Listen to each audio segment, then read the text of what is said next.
रहेंगे सर?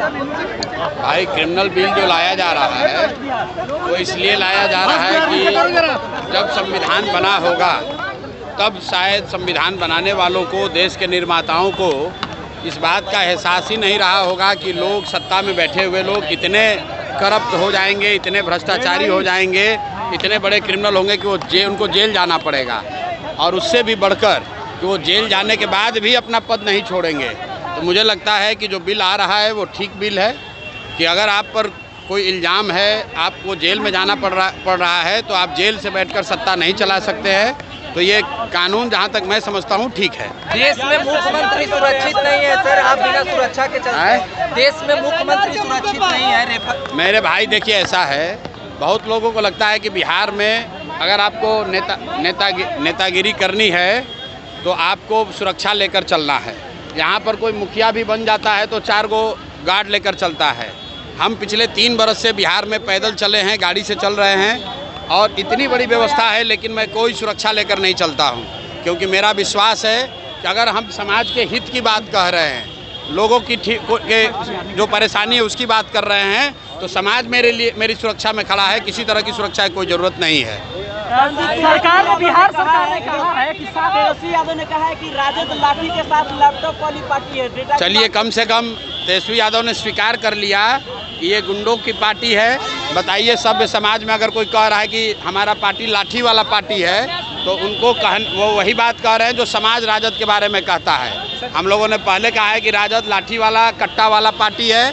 जब इनकी सरकार थी तो लाठी, कट्टा, बंदूक, अपहरण, रंगदारी, यही बिहार की पहचान थी। तो मुझे सत्य को बहुत देर छुपाया नहीं जा सकता है। तेजस्वी यादव ने स्वीकार कर लिया है कि ठीक है, हम लोग की पार्टी लाठी और कट्टे वाली पार्टी है। सीएम नीतीश कुमार 7,000 रुपया देने का ऐलान किया बाढ़ पीड़ितों को, मात्र 17,000। भाई 20 बरस से तो बाढ़ की समस्या से निपटारा कर नहीं पाए।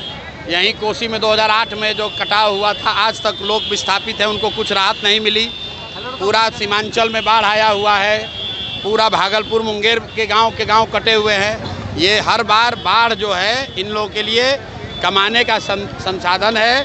जल संसाधन विभाग सबसे बड़ा उगाही विभाग है। बाढ़ से लोग परेशान होते हैं और सत्ता में बैठे अफसर और नेता कमाई करते हैं।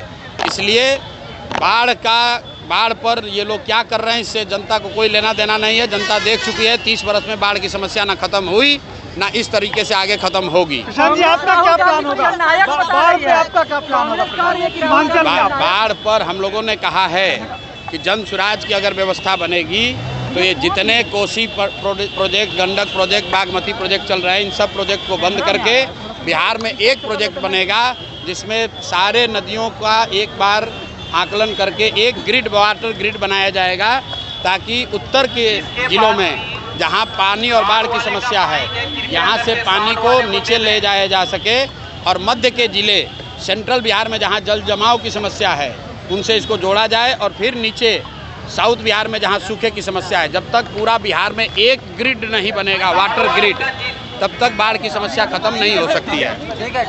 बिल्कुल ठीक बात नहीं। भाजपा के नेताओं पर, भाजपा का जो चाल चरित्र चेहरा का दावा करने वाले लोग हैं, मैंने कहा है कि राजद के लोग बिहार में भ्रष्टाचार करते हैं, जंगल राज का उन पर आरोप है। ये बात तो पूरा बिहार जानता है कि राजद कट्टा वाली पार्टी है, अपहरण, रंगदारी वाला पार्टी है। लेकिन जो भाजपा के लोग हैं, जो चाल चरित्र चेहरा का बात करते हैं, इनके बड़े नेता कई मामलों में राजद से भी ज़्यादा भ्रष्ट हैं। राजद के नेताओं से भी ज़्यादा अपराध और भ्रष्टाचार के काम इन्होंने किया है। तो हम लोगों ने कहा है कि भाजपा का जो शीर्ष नेतृत्व है बिहार में है, जिनका चाल चरित्र चेहरा राजद के नेताओं के चाल चरित्र चेहरा से भी खराब है, इन सबको बेनकाब करेंगे। दिलीप जायसवाल पर बोला है, मंगल पांडे का किस्त जारी किया था, और 7 दिन के अंदर अब तीसरे भाजपा के नेता का किस्त जारी होने वाला है। आप लोग इसकी तैयारी कर लीजिए। 7 दिन के अंदर, 7 दिन के अंदर, 7 दिन के अंदर, नोट कर लो भाई, नोट कर लीजिए। दिलीप जायसवाल, मंगल पांडे, इसके बाद अब तीसरे भाजपा के बड़े नेता के खिलाफ इनका कच्चा चिट्ठा 7 दिन के अंदर पटना में प्रेस कॉन्फ्रेंस के द्वारा खोला जाएगा। दिलीप जायसवाल को बोलने का कोई जरूरत ही नहीं है। दिलीप जायसवाल पर मैंने 2 प्रेस वार्ता किया है और ये आदमी 20 दिन से भागा हुआ है। पटना में आज तक जवाब नहीं दे पाए और आज किशनगंज में आकर उनके घर में बोल रहे हैं कि जो यहाँ पर कॉलेज कब्जा किए हुए हो और जितना जमीन कब्जा किया है, जितने लोगों के साथ उन्होंने गलती करा है, छोड़ा नहीं जाएगा। 3 महीने का समय बाकी है। नवंबर के बाद इनसे पूरा हिसाब पूरा किया जाएगा।